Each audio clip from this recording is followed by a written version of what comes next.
Senior నాయకులు మనతో పాటు ఉన్నారు. మరి అడుగుదాం నిజంగా, ఎందుకంటే ఉన్నటువంటి ఈ ఇష్యూని అంటే క్షమాపణలు చెప్పినాక కూడా దీన్ని పెద్ద ఇష్యూ చేయడం వెనకాల ఉన్న రాజకీయ కోణం ఏంటి? కేవలం దీన్ని బీఆర్ఎస్ పార్టీ ఏదైతే హైడ్రా ఇష్యూని డైవర్ట్ చేయడం కోసమే ఈ కొత్త అంశాన్ని ఎత్తుకున్నారు అని చెప్పేసి కూడా టీఆర్ఎస్ పార్టీ కూడా దీన్ని వ్యతిరేకిస్తున్నటువంటి అంశం. మరి దీని మీద వారిని అడిగి వాళ్ళ అభిప్రాయం ఏంటి తెలుసుకుందాం. రవి గారు, ఏంటి మహిళా మంత్రి అయి ఉండి సినిమా ఇండస్ట్రీలో నాగార్జున గారు అక్కినేని ఫ్యామిలీకి ఒక మంచి క్రెడిబిలిటీ ఉంది, వాళ్ళ కుటుంబానికి ఒక మంచి పేరుంది. సరే, వాళ్ళ పర్సనల్ విషయాలు ఏ విధంగా ఉన్నా ఉండనే కానీ, బట్ ఒక మహిళా మంత్రిగా పబ్లిక్లో అంటే మీడియాతో మాట్లాడినప్పుడు ఎంత జాగ్రత్తగా మాట్లాడాలనే దాని మీద అందరూ కూడా ఈరోజు మాట్లాడుతూ ఉన్నారు. సో ఆవిడ చేసిన వ్యాఖ్యలు చాలా అబ్యూజ్డ్గా ఒక క్యారెక్టర్ని అసాసినేట్ చేసే విధంగా ఉన్నాయి. సో ఇది కరెక్ట్ కాదు అనేది ఇప్పుడు వస్తున్నటువంటి ప్రధానమైనటువంటి విమర్శలు. సో ఏంటి నిజంగా ఏం జరిగింది, అసలు ఎందుకు ఆవిడ మాట్లాడాల్సి వచ్చింది?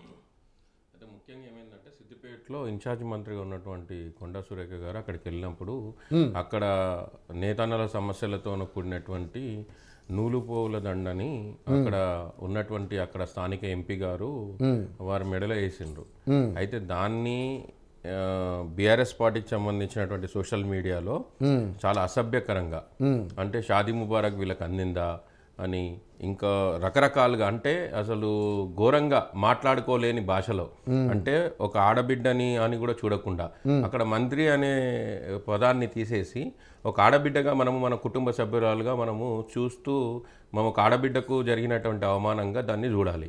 ఆ తదుపరి అట్లా విచక్షణ రహితంగా ప్రవర్తించడమే కాకుండా దాన్ని పెద్ద ఎత్తున ట్రోల్ చేసిండ్రు. అంటే చాలా అసభ్యకరంగా. అవును, అంటే ఆ ఒకానొక సమయంలో మంత్రి గారు చాలా బాధపడ్డ సందర్భం ఉంది. ఆ రోజంతా బాధపడ్డారు. నెక్స్ట్ డే మార్నింగ్ ప్రెస్ మీట్లో కూడా చెప్పిర్రు ఆ మాట, నేను తిండి కూడా తినలేదు, నాకు కూడా కుటుంబం ఉంటుంది, నేను కూడా ఒక ఆడబిడ్డనని చెప్పే విషయాన్ని మీరంతా విచక్షణ కోల్పోయి మాట్లాడడం అనేది చాలా బాధాకరము అని చెప్పేసి చెప్పిండ్రు. దాని తర్వాత పిసిసి అధ్యక్షులు కూడా దానికి సంబంధించినటువంటి వివరణ కూడా ఇచ్చారు దానికి సంబంధించి. సో ఈ క్రమంలో హరీష్ రావు గారు కూడా ఒక స్టేట్మెంట్ ట్విట్టర్ ద్వారా తెలియజేశారు, ఆయన క్షమాపణ.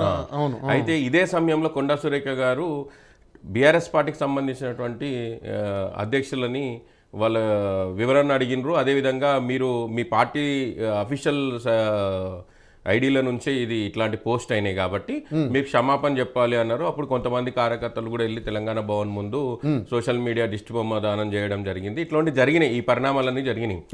దాని తర్వాత రెండో రోజు ఇవి ఇంకా పరిణామాలు ఇంకా పెద్ద ఎత్తున, ఇంకా అవమానకరాలు ఇంకా ఎక్కువ జరుగుతున్న సమయంలో మీడియా వాళ్ళు కొండా సురేఖ గారిని అడగడం జరిగింది. ఆ సందర్భంలోనే తను కూడా భావోద్రేకమై మాట్లాడుతున్న సమయంలో కొంతమంది మీడియా వాళ్ళు అడిగినరు, గతంలో నాగ చైతన్య దీనికి కూడా కేటీఆర్ గారికి సంబంధం అని మీడియా వాళ్ళే క్వశ్చన్ వేస్తున్న ఆ పదాలు అక్కడ నుండి ఉన్నాయి. సో అట్లాంటి టైంలో స్పాంటనియస్గా ఏదో మాట్లాడుతూ, అంత సమాజానికి తెలిసిందే కదా ఫోన్ ట్యాపింగ్ అంశంలో ఏమేమి జరిగింది, సమాజానికి తెలిసిందే కాదంటలేదు. కానీ ఆవిడ అంతలాగా అంటే డైరెక్ట్గా చాలా దారుణంగా ఆ విషయంలో కూడా తను సారీ చెప్పింది.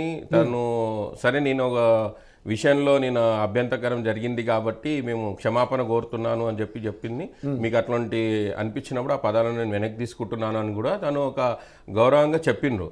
దాని తర్వాత పిసిసి అధ్యక్షులు మహేష్ కుమార్ గౌడ్ గారు కూడా చెప్పిండ్రు, దీన్ని ఈ ఇష్యూని ఇక్కడనే క్లోజ్ చేయండి, దీన్ని వేరేలాగా దారి తీసేటట్లుగా చేయకండి, దీన్ని ఇక్కడనే కంప్లీట్ చేయండి అని చెప్పేసి రాష్ట్ర పార్టీ అధ్యక్షులు మహేష్ కుమార్ గౌడ్ గారు చాలా ప్రెస్ మీట్లో పెట్టి చెప్పారు.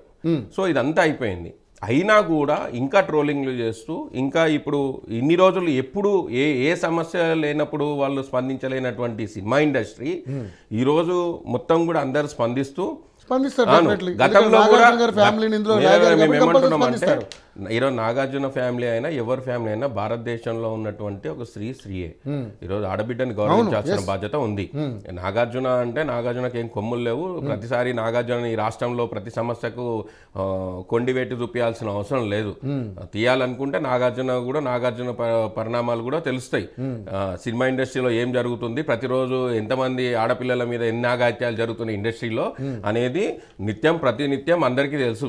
ఆ రోజు స్పందించలేని చాలా మంది మేధావులు, ఈరోజు కొన్ని సెలబ్రిటీస్ అందరూ కూడా ఈరోజు ముందుకు వచ్చి కొండా సురేఖ గారిని అంటున్నారు కదా, కొండా సురేఖ గారిని అంటున్నప్పుడు మీరు కూడా ఆమె కూడా ఒక మహిళ, ఆమెను కూడా ఒకరు కించపరిచిండ్రు అన్న రోజు మీరెందుకు మాట్లాడలేకపోయారు అనేది సంబంధం లేదు కదా. అవును, అది పొలిటికల్ కి లాగొద్దు అన్నారు.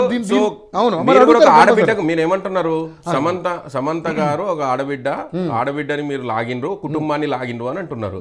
కొండ సురేఖ గారు కూడా ఒక ఆడబిడ్డ, ఒక కుటుంబమే ఉంది. మీరు ఆ రోజు కూడా స్పందించాలి కదా, ఒక బాధ్యతాయుతమైన సెలబ్రిటీలు మీరు ఆ రోజు కూడా స్పందించాలి.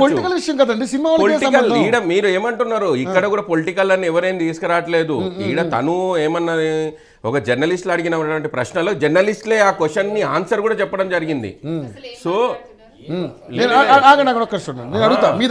అదే ఎవరైతే జర్నలిస్టులు అడిగిందో అదే క్వశ్చన్ చేసిండ్రు, అదే క్వశ్చన్ కు తను ఆన్సర్ చెప్పింది.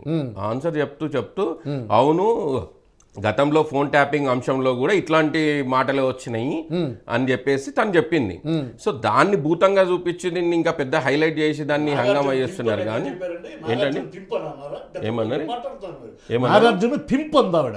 ఆ పింపనే అవునా, ఆ వ్యాఖ్యల్ని వెనక్కి తీసుకుంటున్నాను కదా.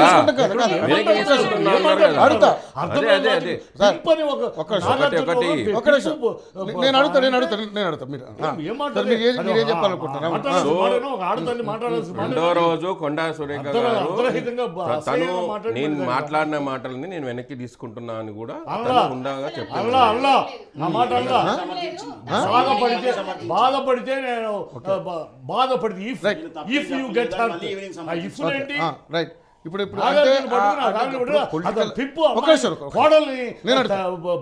పంపిస్తారా పవన్ గౌడ్ గారు ఏంటి నిజంగానే ఫస్ట్ బీఆర్ఎస్ పార్టీ స్పందించింది దీని మీద.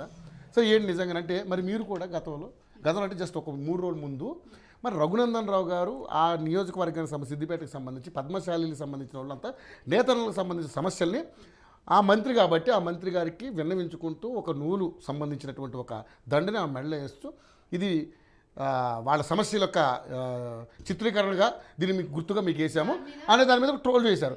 అంటే బీఆర్ ఇందా కూడా ఆయన బీఆర్ఎస్ ఇది కాదు, ఎవడో ట్రోల్ చేశాడు. ఎవడో ట్రోల్ చేస్తే వాడు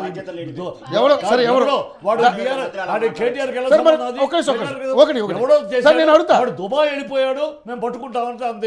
నేను దుబాయ్ వెళ్ళిన వాడు వివరాలు తెలిసినప్పుడు పట్టుకోలేదు. నేను అడుగుతాను సార్ చిట్టు గారు, మిమ్మల్ని అడుగుతా. కానీ మరి ఇది ఆవిడ కూడా ఒక మహిళా మంత్రే కదా, మరి మీరు అప్పుడు ఎందుకు స్పందించలేకపోయారు? ఎవడో చేసిన దానికి మీరు కూడా స్పందించాలి కదా. మరి ఈ రోజు నాగార్జున గారు అనగానే మీరు ఎందుకు